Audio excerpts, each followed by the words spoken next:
There has been a lot of more weird ways to get around censorship and pornography laws in China. Yeah. And a lot of things that you're seeing in mainstream China, but is like skirting the law, no pun intended, by doing things that would absolutely be illegal in China's eyes, but then kind of sneaking it in there. Yeah. And I actually want to get into it, so you just play it a little bit. But, we covered this in serious depth.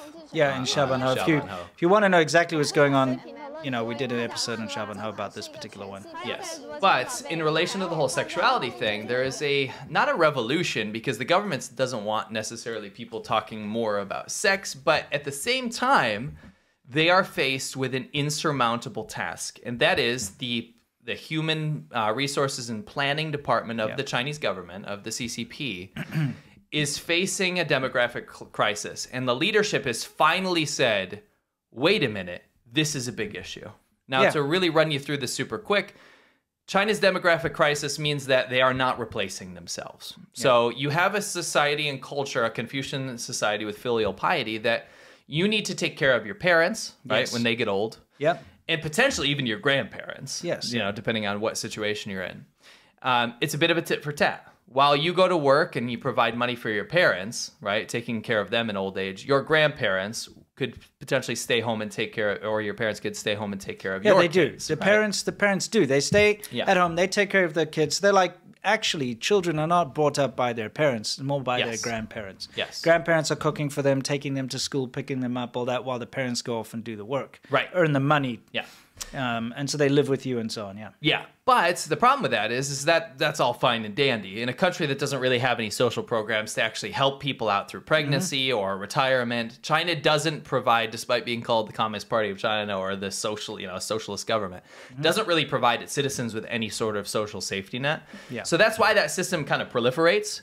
That's why you invest in property. Right? That's why you pass houses down through the family as a way to give money to somebody. Yeah. That's why your parents live with you in China. It's because everyone kind of needs to take care of each other, because the government doesn't do such a thing. That's right. It's a very cutthroat, state-run capitalist society. Yeah, family is what keeps the entire society together, because without support from family members and, you know, taking loans out from your uncles or whatever, although you don't really get many uncles these days, but you know what I'm saying? You need to be able to support each other, because the government's not going to support you in China. That's something, a barrier I want people to get out of their heads. Yeah. It's not the socialist alternative to America. It's a poor capitalist country with very authoritarian state-run powers that promote censorship, pretty much. Yeah. Anyway, right now, because cost of living has gotten so high and unemployment is so high for the youth, which we'll get into in a minute, there's no really conducive situation for people to want to have more kids. Yeah. You're coming out of this really horrible period where millions and millions and millions of births were either stopped or prevented from China's one-child policy. And I say, you know, it doesn't matter where you are in the whole abortion debate or topic. The reason I say it's unfortunate is because there were so many people that wanted to have children that were prevented from having them. It's a situation of my body, not my choice. It's never been your choice in China. I mean, that's something a lot of people have to get over, because for the abortion thing, it's usually people who want it, people who don't want it, okay? And they kind of have an argument. Yeah. But here is a situation where you want to have a child, but you're not allowed to, and if you do get pregnant, the government came and forced you to have an abortion, even late-term abortions. Yes. You know, even when, like, you're pretty much ready to give birth, or even as you give birth. Yeah. I mean, this happened a lot. So it's a bad situation. It's one of the highest abortion rates in the world. And it's not necessarily by choice. Now, here's the deal.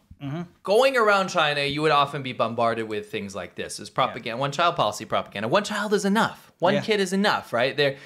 They're saying that if you have more than one kid, it's actually against the law. So be happy with your one child. Yes. Because that's how we can limit our population and keep a poor country like China afloat, because then we don't have to worry too much about taking care of 1 billion kids, right?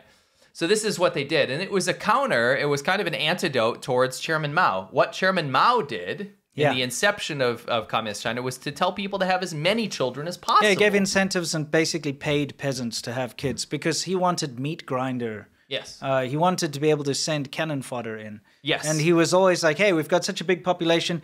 Doesn't matter if we get hit with a nuke, because only half the people will die type thing. It was always a number game. Yeah, and he also quoted very famously, to read too many books is harmful. Yes. He's not a very bright man. He also never brushed his teeth. No, it's disgusting. He looks like a turd floating in water too. Anyway, it doesn't matter. We don't swimming camp. Yeah, we don't need to get into his nonsense, but he ruined it. Yes. So China had to drastically scale back because now there were too many people, poor government can't support them, worried about, You have, and I think it's so important to go back to the one-child policy when we highlight this topic before we get into what they're going to try to do with a knee-jerk reaction to this, because China's never had a long-term plan. China's never been in a situation where it's been planning properly. It has state-controlled eugenics. Yes. And when the population is too low, or they want to have a meat grinder, like you said in the Korean War and things like this, then they boost the population. They make people, they make people have children. Yeah, they incentivize it. They give ration tickets. Yeah. They force you to. They punish people if they don't, right? Yes. They find every single way to make sure that you do. And then when it's too much, they pull it back and they say, no, we'll actually abort your children. We'll kill your children if you have more than one. So then it led the country to have a bunch of people without ID cards that couldn't even be registered because no one could afford the fine when they illegally have their kids, right? We met illegal people in China. Some very, very nice people who were not registered people. They call them black people. Yeah, they call them black people. Heiren. It's not they're not talking about the color of their skin. They're talking about their legal status. Yeah. Actually, this post in the background, it gives you a lot of insight because it's that whole Sheng Nan, Sheng Nu, Doyan, which means there's no difference between having a son or a daughter, basically. They'll both take care of you. That's what this says. And that's also a symptom of the problems of want to know why eugenics. You know why there's a gender imbalance in China with like 30-something million more women than men or whatever it is? Men than women. Yeah, whatever. Yeah, men than women, sorry. Yeah, that's an important detail. Not 300 million, whatever it is. No, it's 30 million. It's 30 million, whatever. It's a lot. Okay. You want to know why? It's because if you're only allowed to have one child, the preference in China has always been to have a boy. Because in traditional Chinese culture, he will look after the parents. The girl kind of gets sold off to another family. Yes. And then you don't get involved. You don't go live with her, right? Yeah. It's only the boy's family that gets to live with the boy when he gets married. That type of thing. So also, in an agrarian society, if you got to look after farms and stuff, having a boy is much more beneficial because they can work the fields. Yes. Or whatever the case. So in the rural areas especially, if they find out they've got a girl, they get an abortion. That's right. Because they only want a boy. Right. So that's why you have that gender imbalance, just so that you know. No, that's good context. The government really disgustingly, in a very unnatural way, destroyed the demographics of China. It's not promoting people's choice of family planning. It was government-controlled family planning, and it still is. Yeah. So we had a theory, right? We saw China come out of this whole one-child policy. A vast majority of our friends are single children. Yes. They're one children, right? Yeah. They were born in a single-child environment, so they were a product of this generation. Yeah. Now, this was only very quickly changed not that long ago. Yeah, I mean, they're like, shit, we're running out of people. Yeah. Right? Let's have 2 children now. Yeah. Then they go, quickly, 3 children. Quickly. There's no restrictions anymore. Let's just get the restrictions out of there. And that was so fast because there was no long-term plan. No, and there was none. Again, and they won't ever act on anything until it starts to affect them. Yes. Yes. They start to see oh, look, India's about to overtake us in population. We can't have that. What's wrong? Why is that happening? This thing that everyone else has been telling us about for years about how it's a bad idea to do this one-child policy. Yeah, maybe they're right. Okay, let's quickly change it. But it's too late at that point. Yes. It's a knee-jerk stuff. So anyway, right now, the government's family planning kind of committee has to come up with some crazy stuff because they need to replace their population and get back to positive population growth. Sure. Or else China's population is gone, right? Over time. If they're really going to be the great nation of China, then you can't have a nation that's half the size anymore. It won't work. You can't have an economy that actually takes care and provides itself anything when the population is all elderly. Yes. And the young people can't afford to take care of them anymore. Like I said, China's not a rich country. It's very poor. The average per person salary, the per person GDP in China is about $13,000 US, and that's a year, and that's a very generous. Yeah, and that's really disingenuous. Yes. Because the fact is half of the country is very poor. Yes. And the other half is pretty much in the middle class, and only a very small percentage is middle class for China. Yeah, is very rich, and that's what skews this thing to 13,000. If it wasn't for all these billionaires that you get in China, of which there are many because of government connections and the way China works, you'd probably be looking at an average salary of like $1,000 a year or something ridiculously low. It's if you separated all of the if you got the very rich, the top percentage, and you just took them out of that equation, it would be much less. Yeah. So by comparison, so we're talking about 13,000 on average for the country. Yeah. And that's generous, right? Yes. Not taking into account income inequality. Sure. In the U.S. is 80,000, right? So just have some perspective there. It's about 8 times poorer per person, you know, in China. So don't ever buy into the propaganda that China is like made it somehow, right? No. Anyway. I digress because what's happening now is that they realize that they haven't. Remember when Japan went through its whole demographic crisis? Yeah. Right? And they're like, well, there's too many old people. There's not enough young people having babies and stuff. Japan had already become a wealthy country. Yes. With massive social programs. Yeah. They hyper-focused on promoting a democratic values-based society, right?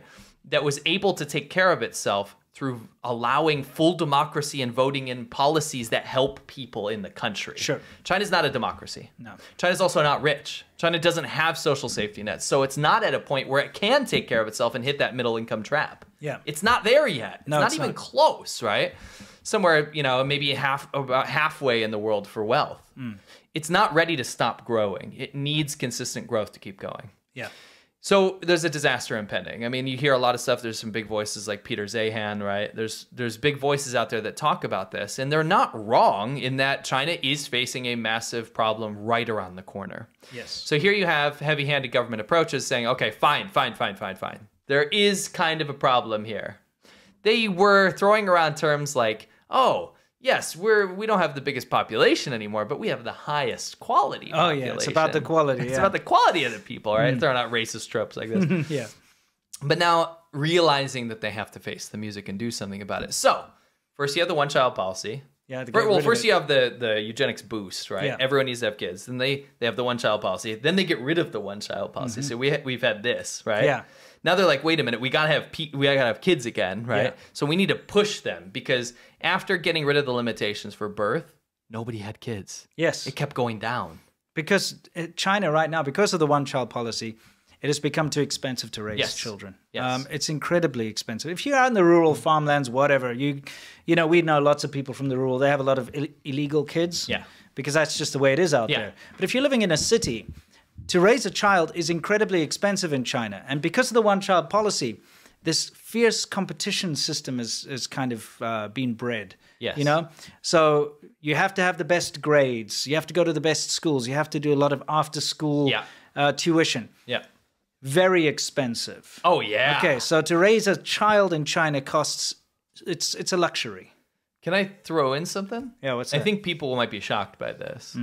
Because you have, bad old America that doesn't take care of their people, and there's no social programs.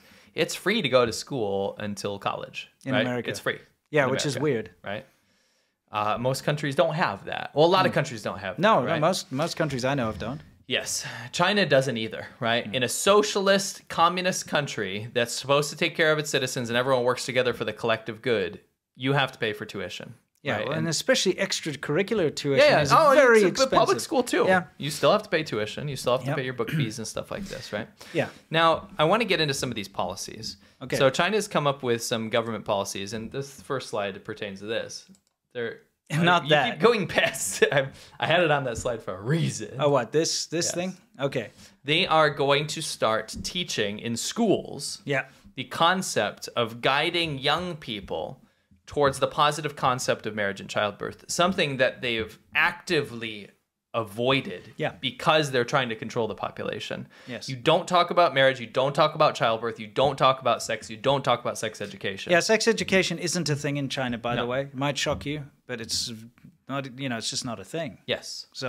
So instituting, and again, this is something that they're... in schools and high schools, I'm saying, But they're going to start from a young age. That's why I put some elementary school kids. So you see a school like this, they're going to have policies saying, you need to get married, you need to find a wife and have babies. You are going to grow up and be a wife, and you're going to have children, you're going to get married. Yeah. These are things that you never brought up in front of kids in China that is now potentially going to be part of the curriculum. Yeah. Right? The next thing is they're going to be promoting marriage, right? So there's going to be in the propaganda department, they're going to be promoting marriage. There will be like, you know how you have those banners about the one-child policy? You're going to have the opposite. You're going to have, let's get married, let's come together and help China for the greater good. Yeah, let's have lots of kids.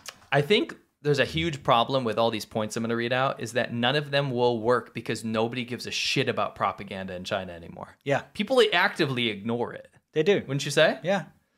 You'll have it's just things, noise in the background. You see it everywhere. There's something about, there's like you can rile people up with nationalism, say, okay, America's our enemy now, because that's like how to say, like a steam pressure valve. Sure, yeah. You have this high pressure society where everyone's working their asses off, but you have massive censorship and no freedom of speech. Yeah, and there's a lot of issues that you have in your life, but you cannot complain about them.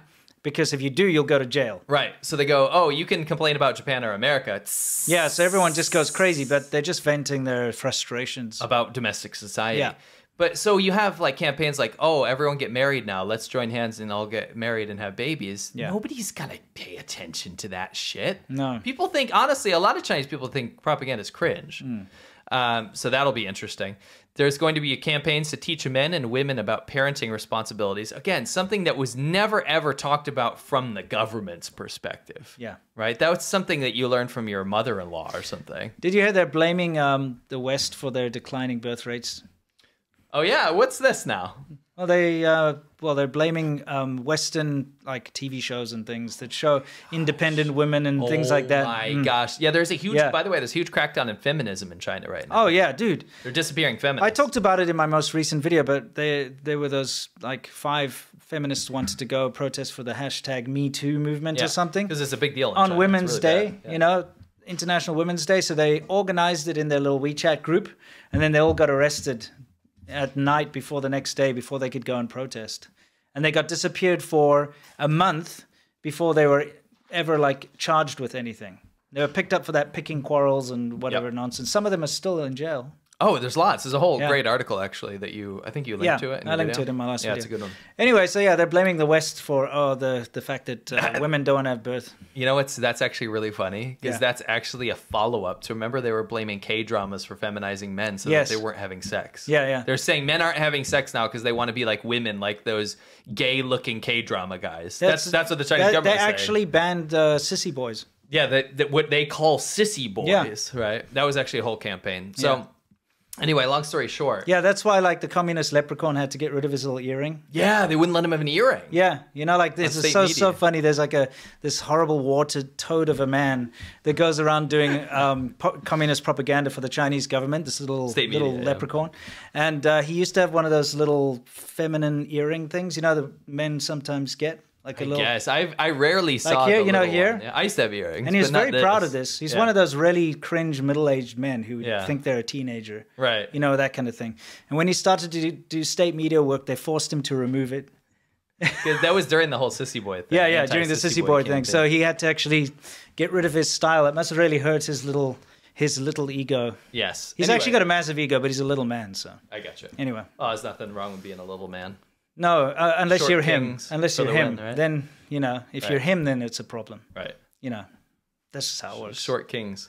Okay. I'm not short, so I shouldn't be representing short kings. No, but I respect a short king. Yeah. Anyway, there's also talks about curbing bride prices. You can explain bride price. Okay, bride prices is this ridiculous thing. I made a video ages ago about like selling wives in the park or whatever. Yeah, that's actually this. And this is what happens is the grandparents or the parents, usually they hang out on the Saturdays and they have these bride markets. And what they have is literally like a resume. Yeah. For their son or their daughter there. And it'll be like what their education is, how much they earn every month, all their age, all that kind of stuff. And the other parents or grandparents of a person will walk around and, that one looks like they might, match my son-in-law or my son or whatever the case. You know, not son-in-law, what am I saying? My son, because they're not married, obviously. What the hell's wrong with me? But, and they'll be like, oh, yeah, my daughter, this and that. And then they'll start negotiating as if they're bartering goods. That's how they'll treat it. Yeah, and it's like, oh, yeah, well, my son has a better education than your daughter, so I'm not sure. And then they work this all out. But basically, they're arranging marriages. Yes. Okay. Of course, if they strike a deal and they kind of come to a consensus, then they'll introduce the two younger people, and hopefully they hit it off. You know, not that long ago they would kind of force them to get married, but not these days. You know, they'll still try to encourage it. And they definitely try, but the young people are like, no. Yeah, they will hound and pester them.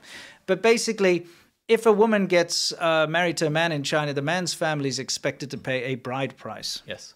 A huge amount of money. And it all depends on where they're from, but a lot. If you're in the countryside, it could be an ox. Yeah. You know. But, you know, they might expect, you know, hundreds of thousands of RMB, millions of RMB, cars, a house. Has to be provided anyway from the, you know, if the husband's side or the man's side, he has to make sure that there's a house. Yeah, that's the most important thing. And they basically selling their daughters off there, and you know it's a crazy kind of a situation. Yeah. So also there's another point to this.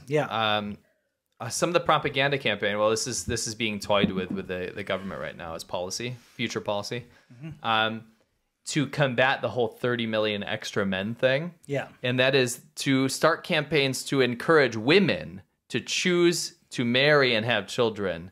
So basically women that were like, there's no one out there for me or whatever, to go find one of those 30 million single men out in the villages to have babies. And you start to see this, you might think, oh, finally the Chinese government's going to try to do something about this. Keep in mind, they've done this 3 times now. This is round 4 of trying to control the population. And it's not about the future of society. This is not about society's quality, as they say. This isn't about trying to instill morality in the populace. Yeah. This is about a numbers game. And this is so the Chinese government doesn't lose power over the citizens. That's really what it all boils down to. That's what it is. Just looking up what the population of Australia is, like 25 million people. Yeah. So you've got more than the population of Australia. And actually, that's not even true, because nowadays the Australian population, a huge portion of that is Chinese anyway. Yeah, but it's not. Yeah, but I'm just saying. Like, it's not 10 million. No, it's not that much. It's probably more like 8.5 or 9. No. I'm just kidding. Either way, what I'm trying to, you know, illustrate here is that there are more single men in China, like, you know, the imbalance, than there is the entire population of Australia. Yes. Okay? It's a lot. 2 birds with 1 stone here. Yeah. Next is introducing tax incentives.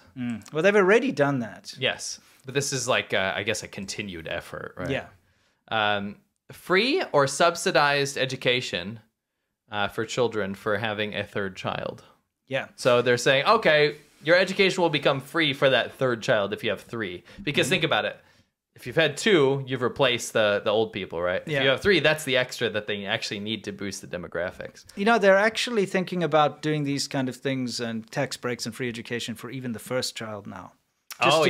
Just to get people to have that first child. I think it's that word that you just used is very important. Thinking about. None of these things are set in stone. No. I'll tell you why, like, at the end after this.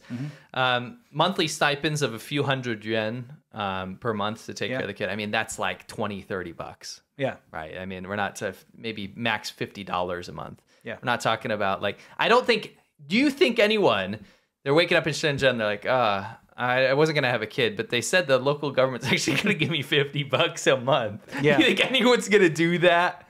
No, unless they're like, you know what, their mother or something will try to force them because she wants that sweet 50 RMB a month extra, you know, to get some vegetables or something. What's going on with this graph? I have 2 more principles here, but we can talk about this real quick. Okay. This is a graph of China's population growth, right? Yes. So you watch it from 1950, right? 600,000. Do you notice? Oh, 600 million. Sorry. I put it up here for 2 reasons. Can you tell in the beginning of the graph why I wanted to throw that up there? With that little dip? What is that dip? What do you think that dip is? Well, that's like all the death of starvation from Mao Zedong's failed policies. Yes. Isn't that scary? You can actually see it. And that was counted, right? That was counted. Yeah. Can you imagine the people that weren't counted? Oh, it's incredible. The amount of death from famine and starvation. It's awful. It's bad. Anyway, you should never, ever see that. No, that's terrible. That's like the plague is hit or something. Yeah, I remember probably around 80 million people starved to death. Yeah, that's the going estimate. Yes. Then you go up, right? You have a big jump in population, right? even a jump in population during one-child policy. Yeah. Right, which shows you how poorly things are enforced in China. And then, all of a sudden, what do you see around 2020, 2021? It's like a plateau. It's kind of starting to go down again. You're looking at a dip. Yeah. You're actually looking at the population in decline, not just not replacing itself. Yeah. That's very dangerous. It's now been the lowest birth rate like in the history of modern China. Last year and this year's even less.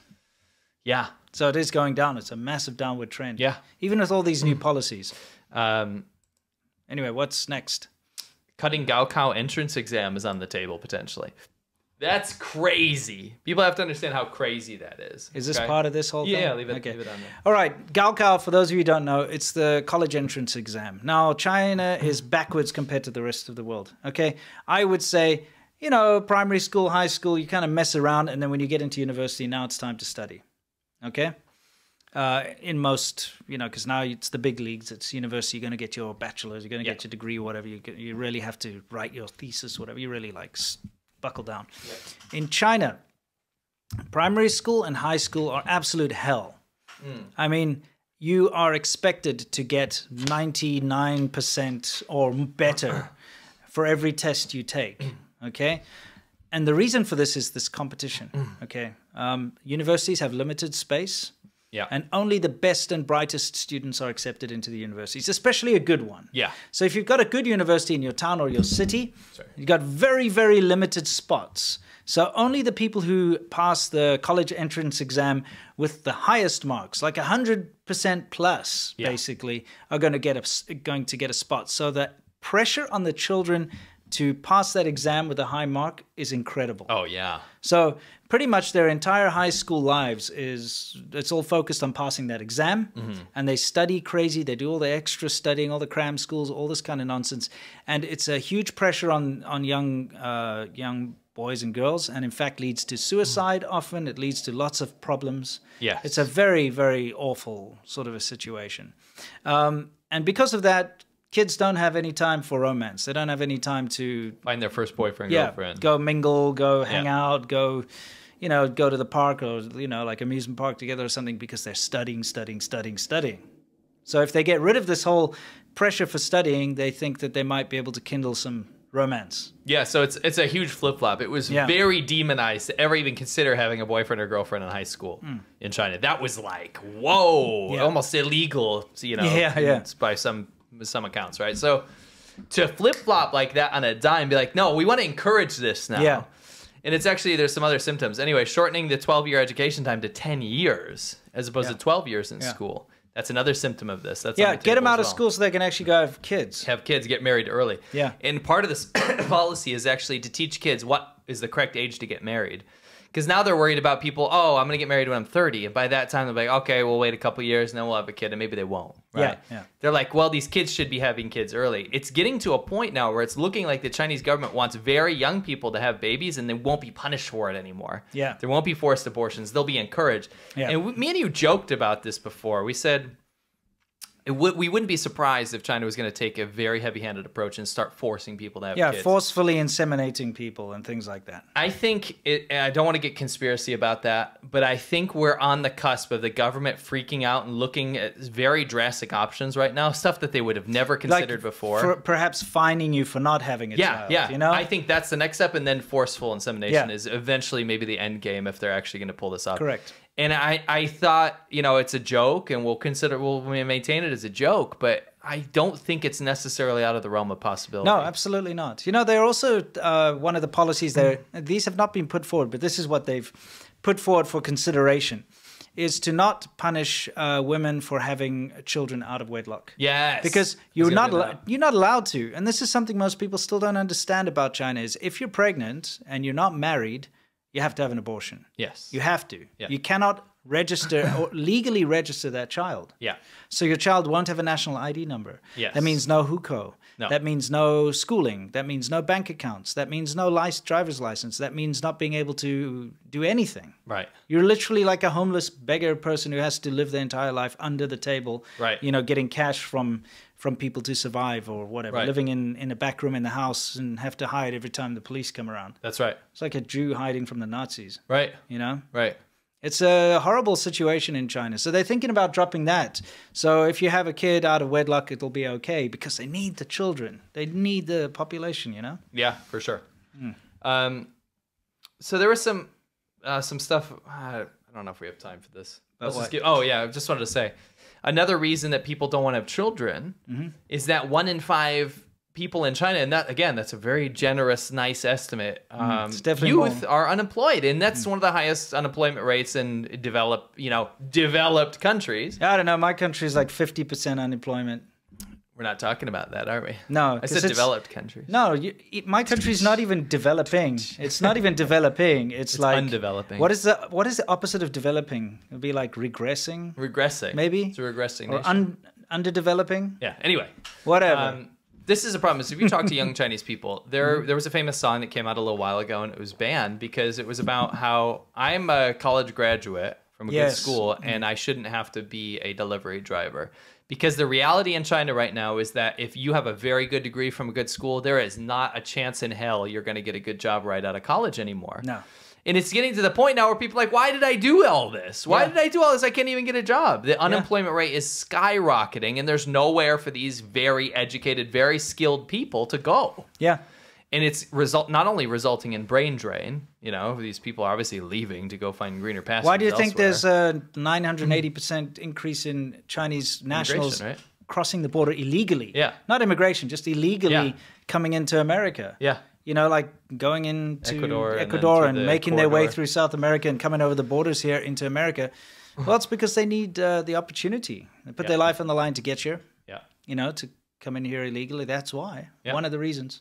So that's a huge issue as well. But anyway, it's a developing thing, and I think that we're going to... The fact that the government's not being honest about it, but like addressing, okay, this is what we're going to do. We're going to solve this problem before it happens.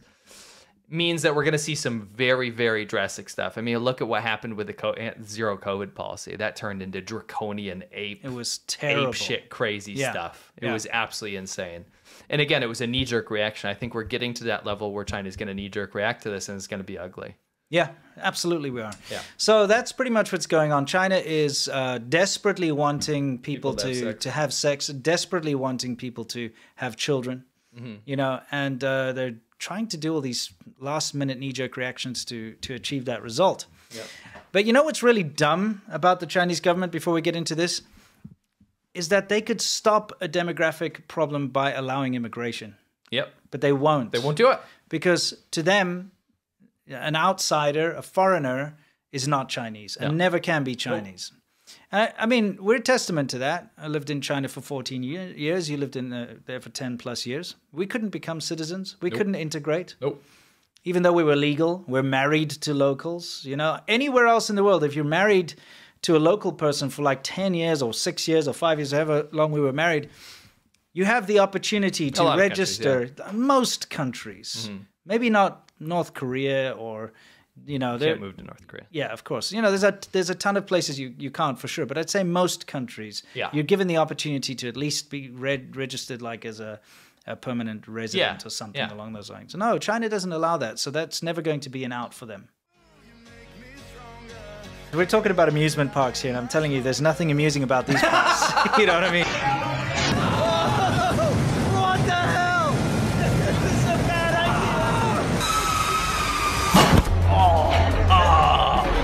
That's gotta hurt.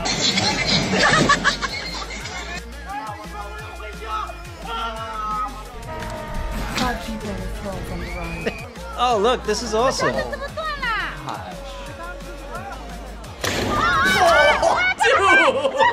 The slap! Guys, you cannot trust amusement park rides or anything of that sort in China.